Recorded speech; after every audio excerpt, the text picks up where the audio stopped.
Stéphanie M. est le nom de cette mère de famille de 49 ans, agente administrative dans un commissariat à Rambouillet, lâchement poignardée vendredi dernier au nom de l'islam. Hormis tous les sentiments de répulsion et d'horreur inspirés par un tel crime, je voudrais dénoncer la façon dont ont rendu compte certains médias de cet assassinat. En effet, le meurtrier y est appelé l'assaillant. Or, une simple consultation d'un dictionnaire suffit à comprendre qu'un assaillant désigne une personne qui attaque, qui agresse, dont l'étymologie est salio, qui signifie en latin sauter à la gorge. Dans le terme assaillant, il n'y a aucune connotation négative sur la personne qui attaque. On peut assaillir ses ennemis, selon le littré, dans le cadre d'un conflit classique entre deux pays, par exemple. Cette longue introduction vient démontrer qu'en désignant le terroriste par le mot assaillant, on l'a débarrassé de tout qualificatif défavorable, péjoratif, comme si d'une certaine manière on avait réhabilité l'acte d'un barbare, d'un homme sans cœur et sans pitié.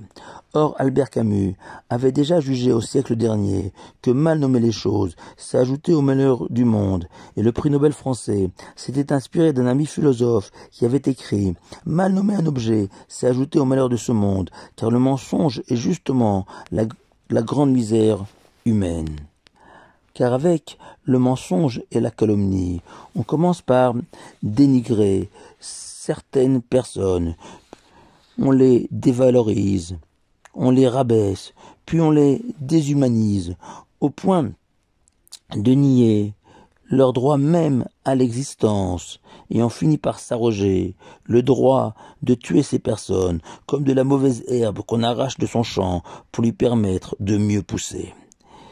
Et cette idée du danger des mots, d'abus de langage, se retrouve dans notre paracha des morts, où la Torah raconte qu'un enfant d'Israël, après avoir été condamné par le tribunal rabbinique dans une affaire de voisinage, a alors maudit publiquement l'Éternel. Il fut condamné à être lapidé.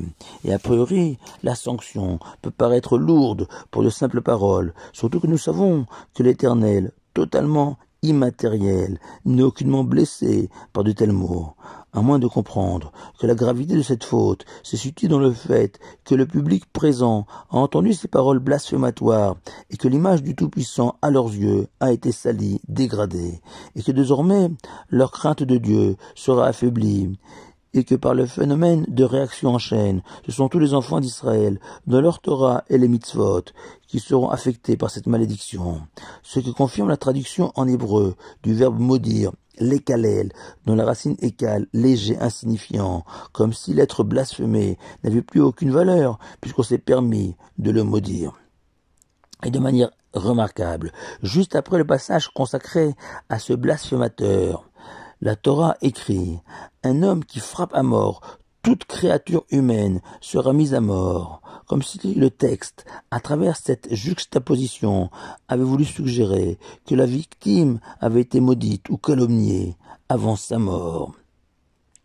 Ce qui confirme notre idée que la calomnie peut tuer. Il serait bien évidemment réducteur d'expliquer le phénomène du terrorisme islamiste uniquement par leur propagande mensongère, mais il convient néanmoins de rappeler le danger de telles paroles. Et rappelons que le Talmud enseigne que le cachet, le sceau, la marque de l'Éternel est la vérité, et que s'en écarter, même légèrement, en édulcorant certains faits, c'est s'éloigner de l'Éternel, comme l'enseigne le Messilat Yesharim. Car ce qui n'est pas à 100% vrai ou exact est considéré selon la Torah comme 100% du mensonge. Shabbat Shalom à vous tous.